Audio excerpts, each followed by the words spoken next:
Well, let me ask you this, because I saw you got a little bit flustered when 50 Cent surprised you. Does 50 Oh, I Cent can't make even you look nervous? at 50 Cent. I can't even. Oh. You can't look at 50 Cent. For years, the marriage of Rachael Ray was seen as stable and largely drama-free.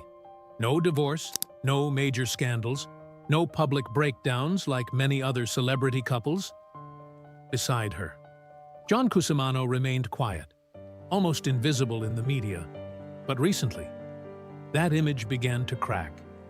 On the podcast, I'll Sleep When I'm Dead, Rachael admitted to huge screaming matches that didn't fit the calm picture people believed. She also hinted that behind their 20-plus-year marriage lies a series of losses, pressures, and untold struggles. What the public saw was only the surface. The reality was something very different. And as more of the truth comes out, it doesn't just reshape how people see their marriage. It has the power to genuinely shock. Foundation of the relationship and shared life. John Cusimano was born in 1967. He built his primary career as an entertainment lawyer in New York. At the same time, he pursued music as the lead singer of the rock band The Cringe. His personality combines two traits: a rocker image on stage and a patient, low-profile presence in daily life. He rarely seeks media attention and often stays behind the scenes.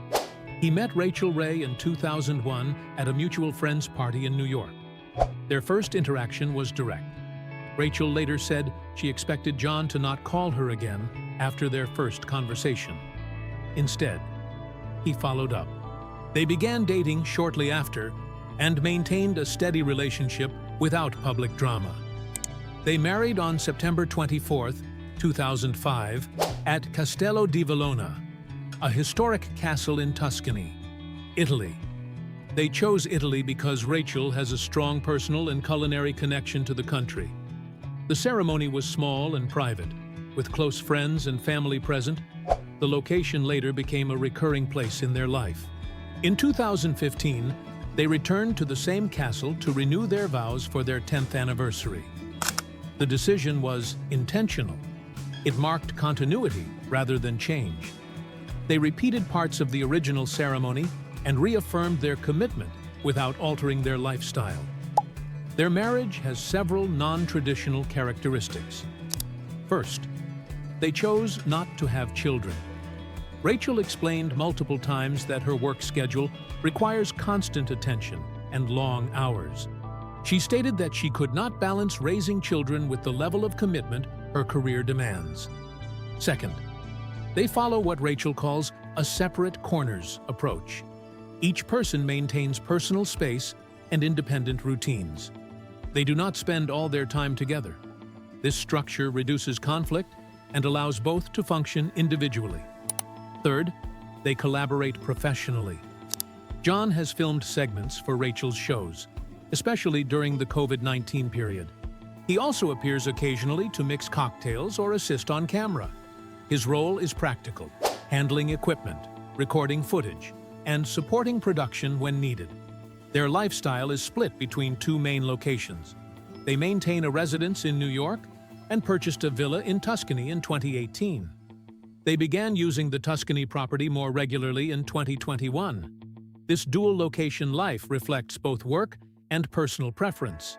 From the beginning, their relationship was structured around independence, routine, and long-term consistency rather than public display. The biggest tragedies.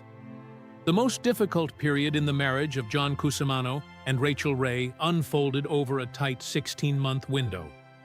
From May 2020 to September 2021, the events did not happen all at once. They came one after another, each removing a different part of their life, with almost no time to recover in between. It began in May 2020, when they lost their dog, Isabeau. She was a 15-year-old pit bull and had been with them for most of their marriage. Rachael repeatedly described Isabeau as their child, and the structure of their daily life reflected that.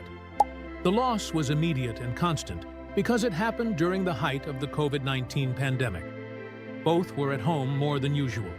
There were no travel schedules or outside routines to create distance from the grief. The absence was felt in every part of the house. John did not speak publicly about it, but his reduced presence and quieter routine indicated the impact. The first loss was emotional, and it reset the tone of the year.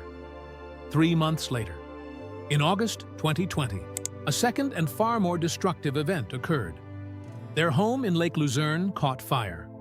The cause was later identified as creosote buildup in the chimney. The fire spread through the structure while Rachael, John, Rachel's mother, and their dog Bella were inside. They evacuated in time. No one was physically injured. However, the house itself was heavily damaged and large sections were destroyed. This was not just a property loss. For John, it included the destruction of original music recordings connected to his work with The Cringe. These were not duplicated files. They were primary materials. He also lost personal items tied to their 15-year marriage, objects that could not be replaced or reconstructed. The loss combined professional damage with personal history. After the fire, they moved into a guest house on the same property. Production of Rachel's show continued without interruption. At this point, John shifted fully into a support role. He handled cameras, adjusted audio, and helped record episodes from the temporary setup. The pattern became clear. While he absorbed the loss, he focused on maintaining her output. His role was active, but largely invisible. Then, in September 2021, a third Uder hit. Their New York apartment was flooded by KBVT Hurricane Ida. Water entered the space and damaged furniture, equipment, and stored belongings. The apartment became temporarily unusable. This created a second major property loss in just over a year. First fire, then water. The New York residence was not just a secondary home. It functioned as a working base, especially for John's professional routine and music-related activities. Losing it disrupted both structure and continuity. At this point, the pattern of loss was complete. Emotional attachment, primary home, and secondary base, all affected within 16 months. Rachael later summarized this period by saying that everything melted. The phrase reflects accumulation, not exaggeration. Each event removed a layer of stability. None of them were isolated. For John, the impact was specific and cumulative. He lost creative work that could not be recovered. He lost physical spaces tied to routine. He lost personal items connected to long-term memory. Yet he did not step forward publicly to frame these losses. Instead, he remained in the background, continuing to support Rachael Ray in a functional, consistent way. By the end of 2021, the result was clear. In just over a year, John Cusimano had gone through 3 major shared tragedies. He did not present himself as a victim. He did not shift attention toward his own losses. Instead, he maintained his position as the quiet constant in a period where almost everything else changed. Personal tragedy of John Cusimano. In March 2024, John Cusimano experienced a personal loss that was separate from the shared crises of previous years. His mother passed away. Unlike the earlier events in 2020 to 2021, this was not a loss they both carried equally. This time, the impact was centered on him and his immediate family. John acknowledged the loss publicly through a tribute on Instagram. The post was direct and restrained. He shared photos of his mother and wrote a short message expressing gratitude and loss. He did not provide extended commentary. He did not engage with media. The tone matched his usual pattern: minimal words, clear emotion, no amplification. The difference in this situation was structural. In earlier tragedies, John operated as the support system. After the fire and flood, he handled logistics, filming, and technical work to keep Rachael Ray's production running. In 2024, that dynamic shifted. Rachael took the active support role. She adjusted her schedule to stay close to him during the immediate period after the loss. Public appearances during that time were limited. When she did appear, her references to John were more protective and direct. She did not describe the situation in detail, but her actions showed a change in priority. She reduced external commitments and focused on stability at home. There is also a clear contrast between their family situations. Rachael's mother remained alive during this period, while John lost his. This created an imbalance in emotional burden. For the first time in the timeline, he was carrying a form of loss that she was not simultaneously experiencing. The effect on his behavior was noticeable. John became even less visible in public settings. His already limited media presence decreased further. He did not increase output with the cringe during this period. Activity slowed. The change was not announced, but it was observable through absence. Inside the marriage, the roles reversed in a measurable way. Rachael became the primary emotional anchor. She maintained continuity in their daily routine while allowing space for him to withdraw. This aligned with their established separate corners approach. But the function was different. The space was no longer about independence. It was about recovery. This period did not create public conflict. There were no reports of instability. Instead, it reinforced a different aspect of their relationship: the ability to shift roles when required. By mid to late 2024, the immediate phase of grief passed, but the structural impact remained. John Cusimano returned gradually to normal activity levels, but his public presence stayed limited. This event defines his first clearly individual tragedy within the broader timeline. Unlike previous losses, this one was not shared equally. And, for the first time, he was not the one holding everything together. He was the one being supported. Rumors and false tragedies on social media alongside real losses. John Cusimano has spent years dealing with a different kind of pressure: persistent rumors. These narratives often present his life as unstable or scandal-driven, even when there is no verified evidence to support them. The first major wave appeared between 2005 and 2007, shortly after his marriage to Rachael Ray. Several tabloids published claims that John had engaged in multiple affairs. Some reports went further, alleging involvement in swingers clubs and stating he had cheated 6 times. These claims circulated widely, despite lacking confirmed sources. Rachael responded directly at the time. She stated clearly that she trusted her husband and knew where he was every night. Her response was short and definitive.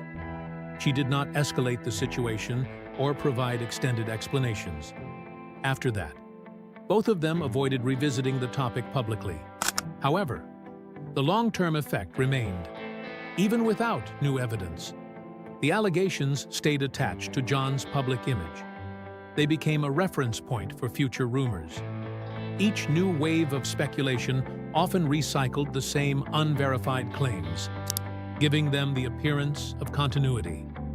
A second wave emerged much later, between 2024 and 2026.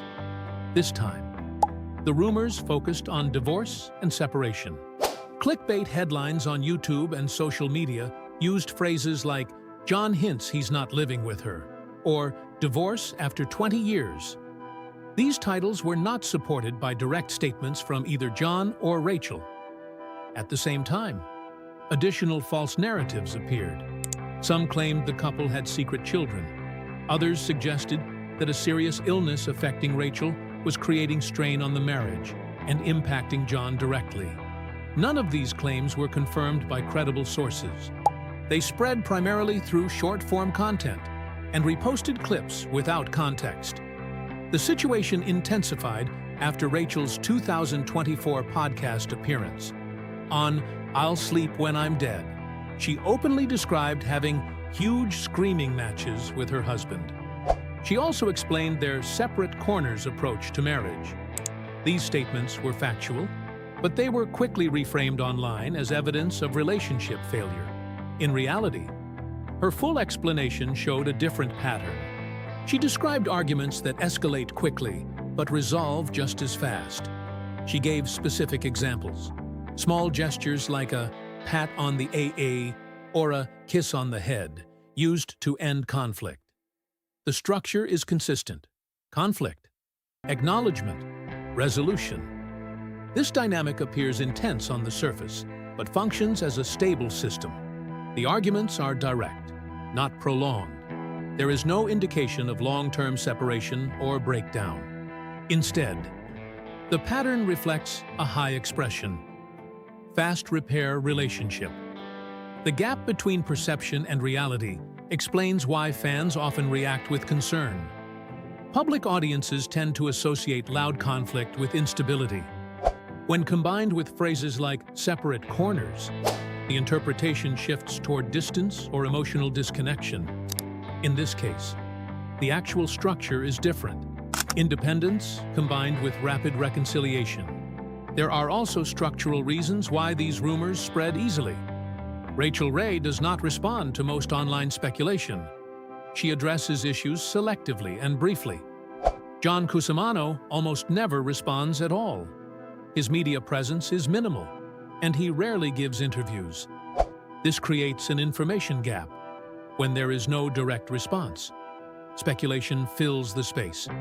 Repetition then reinforces the narrative. Even when the original claim is unverified, over time, this process turns ordinary aspects of their marriage, privacy, independence, and open conflict, into perceived problems. The result is a parallel storyline built entirely on interpretation rather than fact. In contrast to the real events between 2020 and 2021, these so-called tragedies exist primarily online. They do not reflect documented actions or confirmed changes in the relationship. For John Cusimano, the impact is indirect but persistent. He does not publicly defend himself. As a result, the rumors remain part of his public profile. The key distinction is clear. The real challenges in his life involved loss and disruption. The rest, affairs, divorce, hidden crises, are constructed narratives that continue to circulate without evidence. Conclusion. Across more than 2 decades, the public narrative around John Cusimano has often been misleading. He is not a tragic figure in the traditional sense. He has not been defined by scandal, illness, or public collapse. Instead, his story is shaped by something quieter: shared loss, sustained pressure, and years of unverified rumors. From 2020 to 2021, he faced a silhouette of real setbacks alongside Rachael Ray: the loss of a longtime pet, a house fire, and a major flood. In 2024, he experienced a personal loss with the passing of his mother. At the same time, his public image continued to be influenced by recycled allegations and speculative narratives that lacked evidence. What stands out is not the presence of difficulty, but his response to it. He did not shift into the spotlight. He did not publicly defend himself against every claim. Instead, he remained consistent in his role, supporting, adapting, and continuing without interruption. This leads to a clear conclusion about the marriage itself. Stability does not mean the absence of conflict. It does not require a perfect record or a silent household. In this case, the relationship includes loud arguments, independent routines, and repeated external pressure. What sustains it is the pattern that follows: resolution, continuity, and mutual adjustment. The structure has remained unchanged for over 20 years because it works for them. In the end, the simplest summary comes from Rachael Ray herself. After everything, losses, rumors, and time, John is still the right recipe all along.